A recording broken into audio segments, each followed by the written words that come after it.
Hi, this is Aryan Upadhyay और hopefully आपके computer का प्रिपरेशन बढ़िया गया होगा और होपफुली कि कल आपका कंप्यूटर एग्जाम बढ़िया जाए। All the best for that. But this video is specially for them जिनका कंप्यूटर का प्रिपरेशन सेमेस्टर 2 के लिए बहुत बढ़िया नहीं हुआ है। एंड देखिए 50% से ज़्यादा लोग ऐसे हैं, स्टूडेंट्स ऐसे हैं जिनका कंप्यूटर का प्रिपरेशन बढ़िया नहीं है, जिन्होंने बढ़िया से पढ़ के रखा था, अभी एक्सेलेंट थे कंप्यूटर में, उनका भी 25 अप्रैल से लेकर 19 अप्रैल तक के बीच में एक बार भी किसी ने कंप्यूटर छुआ नहीं। उसी के चलते बहुत बड़ा गैप बन गया है। उसके चलते जो प्रोग्रामिंग्स है, एक तो 2 साल से छूटा हुआ था और एक तो बढ़िया से पढ़ के जो बैठा हुआ था उसके लिए भी इतना बड़ा गैप मिल गया और उसके बाद फिर कंप्यूटर नहीं हुआ इतने दिनों तक और फिर एक ही बार में एक दिन मिला, उसमें तैयारी करना है तो थोड़ा सा जरूर दिक्कत है। कोई नहीं, इसके लिए कोई फिर से कंट्रोवर्सी मत निकाल देना। टाइम आपको एक दिन मिला, जितना आपने किया उतना आपने किया, लेकिन एंड दिन में this video is for them जिनका प्रिपरेशन नहीं है बढ़िया से और जिनका है भी लेकिन फिर भी अगर आपने कुछ टिप्स आपको नहीं पता है जो गारंटी कर सकते हैं कि आपको 20 से ज़्यादा नंबर लेने वाले हैं अगर आपने कुछ नहीं पढ़ा। मैं ये बता रहा हूँ कि अगर आपने कुछ नहीं पढ़ा है, शून्य बटे सन्नाटा है, ऐसा नहीं होगा, फिर भी वो आपको 20 से 25 ये टिप्स जो हैं देने वाले हैं और अगर आपने थोड़ा सा पढ़ लिया है तो जी हाँ आप बढ़िया स्कोर करने वाले हो। अब मैं कितना स्कोर करने वाला हूँ ये मैं नहीं बताने वाला हूँ, बस मैं टिप्स बताने वाला हूँ, फॉलो कर सकते हो। चलिए सबसे पहली बात सर, सबसे पहली बात नीट एंड क्लीन लिखना है सर प्रोग्राम, क्योंकि प्रोग्राम में आप हौच पौच बहुत करते हैं। ये बहुत सिंपल बात लग रही होगी लेकिन हौच पौच जो कर देते हैं ना, एक ही लाइन में वो भी डाल दिया, एक ही लाइन में ये भी कर दिया, एक तो आप सिंटेक्स एरर भी कर रहे हो और दूसरा आप एग्जामिनर का मन भी खराब कर रहे हो क्योंकि उसे जल्दी से चेक करना है यार। थोड़ा सा नीट एंड क्लीन हो, स्पेस थोड़ा सा डालो अगर आप, तो वो फायदा होने वाला। पहला चीज़ याद रखना, आसान चीज़ है लेकिन याद रखना नीट एंड क्लीन होगा तो 1 नंबर तो बढ़ जाएंगे। दूसरी चीज़ सर जो आपके 2 से 3 नंबर बढ़ा देगा हर एक प्रोग्राम में, 2 नंबर तो ऑब्वियसली बढ़ाएगा, वो होता है सर कमेंट्स डालना। क्या होता है सर? कमेंट्स डालना। कमेंट्स मतलब क्या हुआ, जैसे कि अब मेरे पास वाइटनर है, वाइट लिखने वाला नहीं है सर, मार्कर। तो मान लीजिए कोई भी आपने प्रोग्राम लिखा, ये जैसे कि मान लीजिए int c equals to 0, just for an example. अब ये आपको उससे इंट्रोड्यूस कराने से पहले, उसे डिक्लेयर करने से पहले ये बताना जरूरी है कि वो क्यों लिया सर। उसके लिए आपको क्या करना है, कमेंट्स डालने हैं। कमेंट्स मतलब सर डबल स्लैश, इस तरीके से टेढ़े डबल स्लैश डालो सर, स्लैश जानते हो ना, स्लैश, ठीक है सर, डबल स्लैश डालो। उसके बाद डाल दो कि ये काउंटर है, this is a counter, just right double slash counter. उसके नीचे लिखो कि इंट c इक्वल्स टू 0। जैसे कि अगर प्रोग्राम है कि एक्सेप्ट अ सेंटेंस एंड फलाना ढिंकाना, तो जब आप एक्सेप्ट करते हो तो सिंपली आप क्या कर रहे हो, स्कैनर बना रहे हो, फिर सिस्टम डॉट आउट प्रिंटलन कर रहे हो कि एंटर द सेंटेंस, उसके बाद स्ट्रिंग str जो भी आपका वेरिएबल नेम उसमें आप इनपुट कर दे रहे हो। ये नहीं करना है सर, ये तो करना है लेकिन उससे ऊपर आपको लिखना है डबल स्लैश दे के, वो कमेंट्स होते हैं, उसके बाद लिखना है कि to accept a string, to accept a sentence, जो भी आपको लिखा है हर एक माइन्यूट डिटेल्स, ये आपको 2-3 नंबर देगा। 2 चीजें क्लियर हो गई सर, कमेंट्स डालना। तीसरी चीज, मोस्ट इंपॉर्टेंट चीज होता है सर आउटपुट देना। आउटपुट नहीं देते हैं लोग, सोचते हैं कि ये क्यों देना है सर।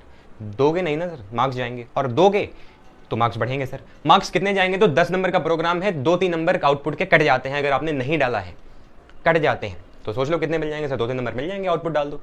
अब हर एक प्रोग्राम के बाद डायरेक्टली आउटपुट नहीं लिखना, जैसे कि एक प्रोग्राम छोड़ा उसका आधा पेज छोड़ दो, पूरा एक पेज छोड़ दो। मतलब एक मान लीजिए एक पेज में आपका प्रोग्राम हुआ तो पूरा बैक का एक पेज छोड़ दो, क्योंकि उसको उसमें आपको आउटपुट भी डालना है, उसके बाद वेरिएबल डिक्लेरेशन भी करना है। मैं बताऊंगा कैसे करना है आपको।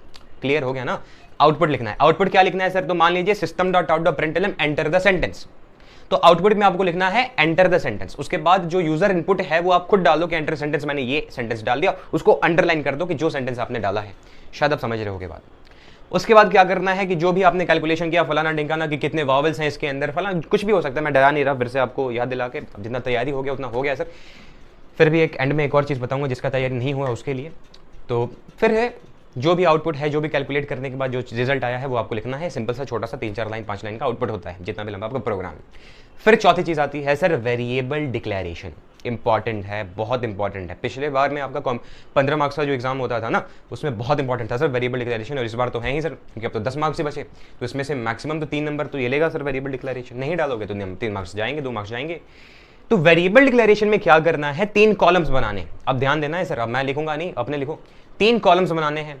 सबसे पहला कॉलम होगा आपका डेटा टाइप। आपने प्रोग्राम लिख लिया, 3 कॉलम्स बना दिए। सबसे पहला डेटा टाइप।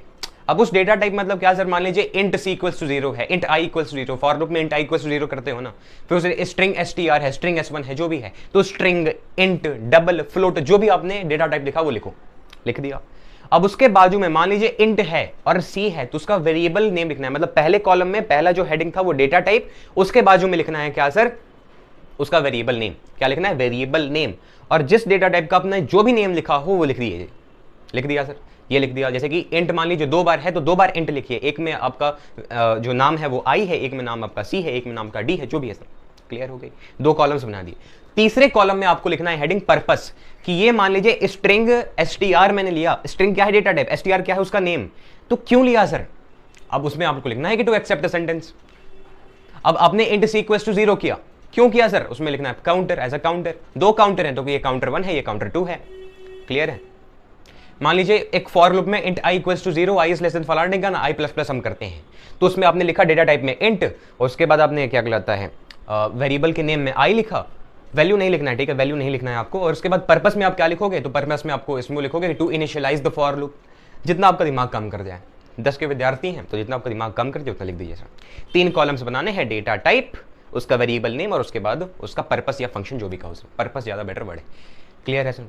अब वैल्यू क्यों नहीं लिखना है, वैल्यू इसलिए नहीं लिखना है क्योंकि मान लीजिए जो फॉर लूप में int i equals to 0, i is less than फलाना ढिमकाना और i प्लस प्लस होता है, तो उसमें 0 का वैल्यू हरदम बढ़ता रहता है सर, तो एक कांस्टेंट वैल्यू नहीं है।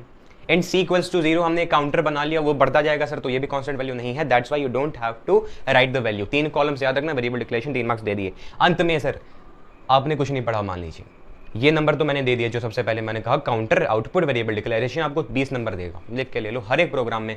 मिलना मुझसे एग्जाम के रिजल्ट के बाद सर, रिजल्ट के बाद मिलना, फिर याद किया जाएगा। अगर आपने लिखा होगा तो बढ़िया नंबर आएंगे, नहीं लिखा होगा तो मेरा क्या जाता है। एक चीज़ सर, अगर आपका पढ़ाई नहीं हुआ है, अभी जाइए किताब खोलिए प्रीवियस ईयर का, अगर आपने कर लिया तो कोई चिंता की बात नहीं, मस्त रहिए। मैं बता रहा हूँ जिसने कर लिया गलती से भी मत खोलिए, अब रिलैक्स रहिए, जितना हो गया उतना हो गया। Computer is a logical thing, रटने से नहीं होता है। लेकिन जिसका तैयारी नहीं हुआ है फिर भी बढ़िया नंबर चाहिए, प्रीवियस ईयर एटलीस्ट 5 साल के, अभी तो समय नहीं है सर, तो एटलीस्ट 5 साल के प्रीवियस ईयर देख लो, छाप के क्वेश्चन आते हैं सर, कॉपी एंड पेस्ट आएंगे। सेक्शन ए के लिए मैं बता रहा हूँ, सेक्शन बी में भी प्रोग्राम्स भी नॉर्मली आते हैं। पैलिंड्रोम क्या है कि जो स्टार्टिंग से एंड तक है, तो वैसे मैंने कंप्यूटर के प्लेलिस्ट अगर आप चेक करते तो उसमें सारा कुछ पढ़ा दिया होगा, वैसे अब तो अब समय नहीं है पढ़ने का। इंपॉर्टेंट चीज़ें ध्यान रखने का है, कैसे हम ज़्यादा से ज़्यादा स्कोर कर सकते हैं, ये चीज़ क्लियर है सर। अब आप एकदम आलसी हैं, 5 साल भी नहीं देखना, तो देखो जैसे ये 2022 है तो 2020 का, 2018 का, 2016 का, 2014 का, 2012 का, 2010 तक का देख लो, एटलीस्ट देखो ये सब क्वेश्चन पेपर। अगर आपने देखा है प्रीवियस ईयर का तब कोई दिक्कत की बात नहीं है। सो यही एंड में चीज़ था, ट्राई किया मेरे तरफ से मैंने कि जो भी हेल्प हो सके वो किया मैंने, बाकी आपके ऊपर है और सब कुछ ऊपर वाले के ऊपर है। सो all the best for computer exams. और फिर क्लास 11-12 में साइंस स्ट्रीम वालों के लिए जरूर वीडियोज़ आते रहेंगे, रेगुलरली तो नहीं लेकिन ज़रूर आएंगे। और फिर जो नया बैच है क्लास 9 और 10 के लिए उसके लिए भी वीडियो आएगा। जो आर्ट्स और कॉमर्स के लिए तो अफसोस I have no idea about that, so माफ़ कीजिएगा। So all the best for computer exams, bye bye.